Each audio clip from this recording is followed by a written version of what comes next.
మా ప్రభుత్వంలో మా నిరంతర కృషితో కేంద్ర ప్రభుత్వం యొక్క అన్ని సాంకేతిక అనుమతులు ఇవ్వబడిందని చెప్పడం నాకు ఎంతో సంతోషం అని చెప్పి మనం చేస్తున్నాం. దీని ద్వారా గోదావరి నదీ జలాలు 67 టీఎంసీలు 8 లక్షల ఎకరాలకి ఉపయోగపడే విధంగా ఇది తెలంగాణ రైతాంగానికి, ప్రత్యేకంగా ఖమ్మం రైతాంగానికి దోహదపడుతుందని చెప్పి నేను మనవి చేస్తున్నాను. ఇది ప్రధానంగా కొంత కొత్తగూడెం, ఖమ్మం, మహబూబాబాద్ జిల్లాల్లో లక్షల మంది రైతులకి ఈ యొక్క సీతమ్మ సాగర్, సీతారాం సాగర్ ప్రాజెక్టులు అనుమతులు పొందడం, దీని ద్వారా మేలు జరుగుతుందని చెప్పి నేను మనవి చేస్తున్నాను. అదేవిధంగా ఇది ఇప్పుడు ఈ ప్రాజెక్ట్ మేము వేగవంతంగా ముందుకు పోతాము. దీని ద్వారా అంటే గోదావరి నదీ జలాలు భద్రాద్రి కొత్తగూడెం, ఖమ్మం అండ్ మహబూబాబాద్ జిల్లాలో రైతాంగానికి సాగునీరు ఇవ్వడమే కాకుండా నాగార్జున సాగర్ ప్రాజెక్టు ఆయకట్టు కొంత స్టెబిలైజేషన్కి, అదేవిధంగా కొన్ని మీడియం ఇరిగేషన్ స్కీమ్స్ కూడా ఇది దోహదపడుతుంది. అయితే ఇది ఒక 2-3 నెలల నుంచి కేంద్ర ప్రభుత్వంలో జలవనరుల శాఖలో వాళ్ళు ఒక ప్రశ్న అడిగారు. గత ప్రభుత్వంలో మీరు డిజైన్ చేసిన మేడిగడ్డ బ్యారేజ్ కొలాప్స్ అయిపోయింది, కూలిపోయింది. మరి సీతమ్మ సాగర్ బ్యారేజ్ నిలబడతా లేదా అని మాకు అనుమానాలు ఉన్నాయి. అందుకోసం మేము రీఎగ్జామిన్ చేస్తామని చెప్పి సీతమ్మ సాగర్ ప్రాజెక్ట్ డిజైన్స్ని సెంట్రల్ వాటర్ కమిషన్ సిడబ్ల్యూసి ప్రత్యేకంగా పరిశీలించి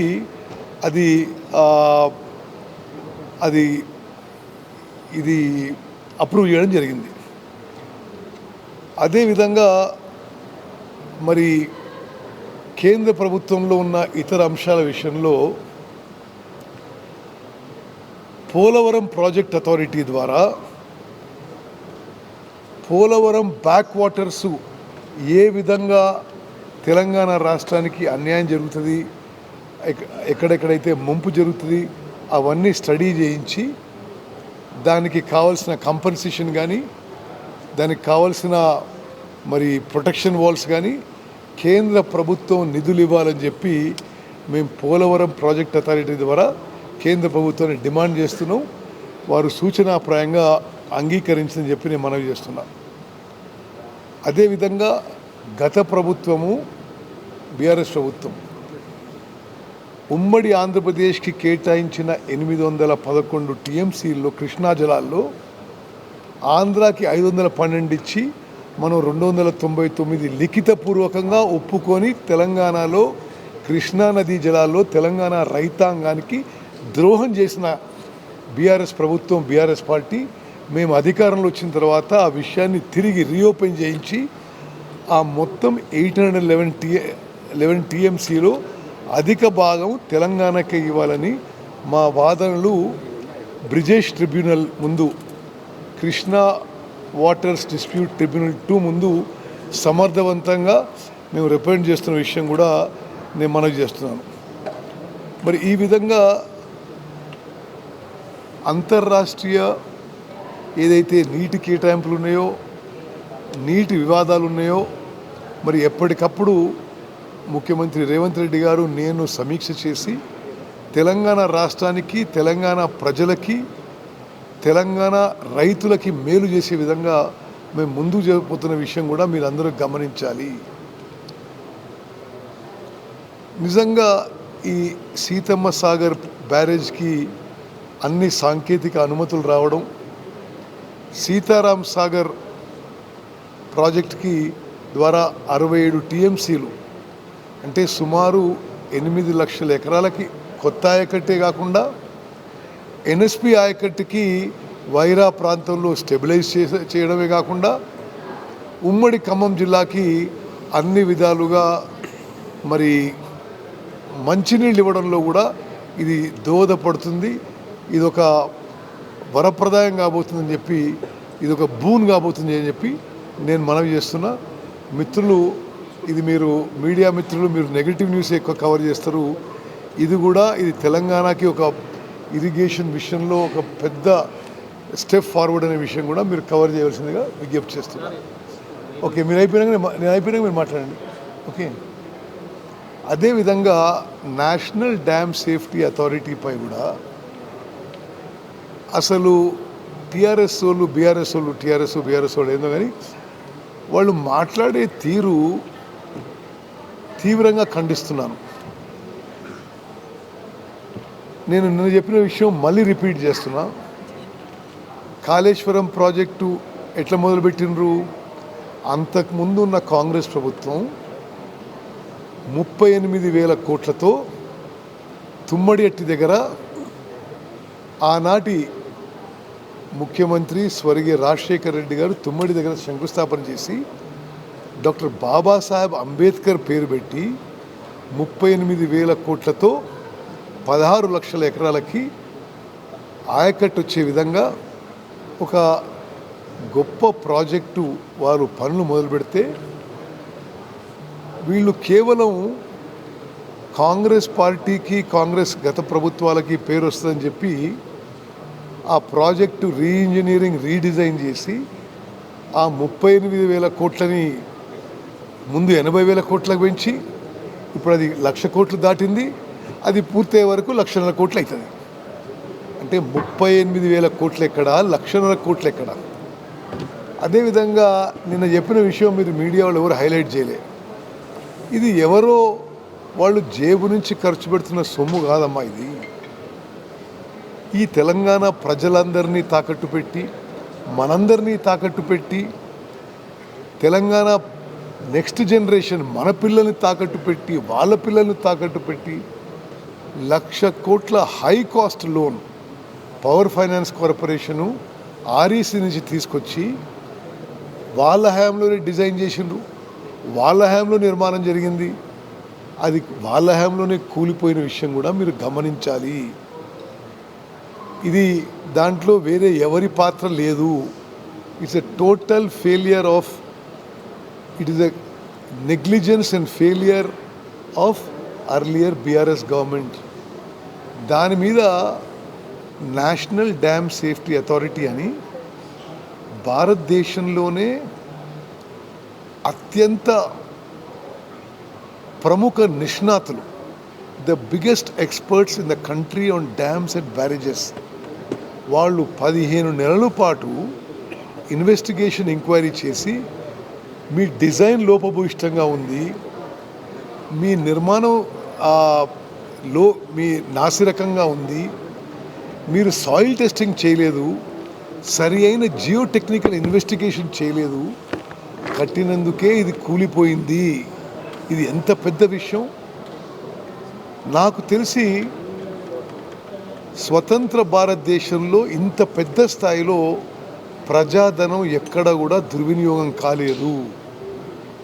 ఇప్పుడు విజిలెన్స్ ఎంక్వైరీ చేస్తే 2 విజిలెన్స్ డీజీ స్వర్గీయ రాజీవ్ రతన్ గారు మొదలుపెట్టినప్పుడు they found clear fault in design and construction and O and M. మళ్ళీ శ్రీనివాసరెడ్డి గారు వచ్చారు, వారిది కూడా అదే అభిప్రాయం. నేషనల్ డ్యామ్ సేఫ్టీ అథారిటీ కూడా అదే అభిప్రాయం. ఇంత ఘోర తప్పిదాన్ని మీ వల్ల జరిగితే అది ఎన్డిఎస్ఏ రిపోర్టు, ఇంకో రిపోర్టు అని దాన్ని విమర్శించడం, ఈ తెలంగాణ ప్రజలు, రైతులు గమనించాలని చెప్పి నేను మరోమారు మనవి చేస్తున్నాను. అనవసరంగా, అకారణంగా తుమ్మడి ఎట్టి నుంచి మేడిగడ్డకి ప్రాజెక్టు షిఫ్ట్ చేసి అమూల్యమైన మన సొమ్ము మనని తాకట్టు పెట్టి తీసుకొచ్చిన ప్రజాధనాన్ని వృధా చేయడమే కాకుండా మరి నార్త్ తెలంగాణ రైతులకి అన్యాయం జరిగే విధంగా, ద్రోహం చేసే విధంగా మరి బీఆర్ఎస్ పార్టీ, బీఆర్ఎస్ ప్రభుత్వం మరి ఆ యొక్క నాసిరకం ప్రాజెక్టు కట్టి ద్రోహం చేసిన విషయం కూడా నేను పదే పదే మనవి చేస్తున్నాను. మీకు ఇంకో విషయం చెప్పాలి. ఈ మేడిగడ్డ దగ్గర పని మొదలుపెట్టిన రోజు వాళ్ళే మేడిగడ్డ దగ్గర 100 మీటర్స్ హైట్ మీద నిర్మాణం చేస్తామని, తుమ్మడిహట్టి దగ్గర 100 మీటర్లకు నిర్మాణం చేస్తామని చెప్పినోళ్ళు తుమ్మడిహట్టి దగ్గర తట్టెడు మట్టి కూడా ఎత్తలేదు. మేడిగడ్డ బ్యారేజే కాదు, ఇప్పుడు national dam safety authority Medigadda barrage కూలిపోయింది. ఏ విధంగా అయితే మేడిగడ్డ బ్యారేజ్ కూలిపోయిందో అన్నారం సుందిల్లా బ్యారేజ్ను కూడా అటువంటి సాయిల్లోనే కట్టారు. అదే సీకంట్ పైల్ ఫౌండేషన్ ఉపయోగించారు. అది సరిగ్గా ఉపయోగించలేదు, డిజైన్ సరిగ్గా చేయలేదు. ముందు ఒక చోట నిర్మాణం తలపెట్టి మరో చోట నిర్మాణం చేశారు. అనేక విధాలుగా అనేక విషయాల్లో ఫ్యాక్ట్స్ అండ్ ఫిగర్స్తో చాలా స్పష్టంగా తెలియజేసింది. మరి వేరే వేరే దేశాల్లో 1,00,000 కోట్లు వృధా చేస్తే మరి ఏ విధంగా శిక్ష పడేదో మీరందరూ గమనించాలి.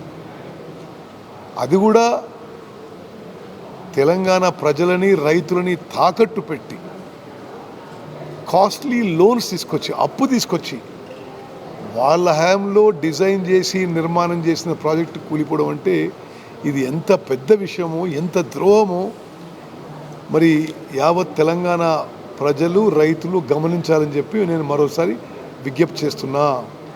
ఎన్డిఎస్ఏ రిపోర్ట్ ప్రకారం మేము ముందుకు పోతాము. సరే, నిన్న ఈరోజు ఈ భారత్ సమ్మిట్లో ఉన్నాం.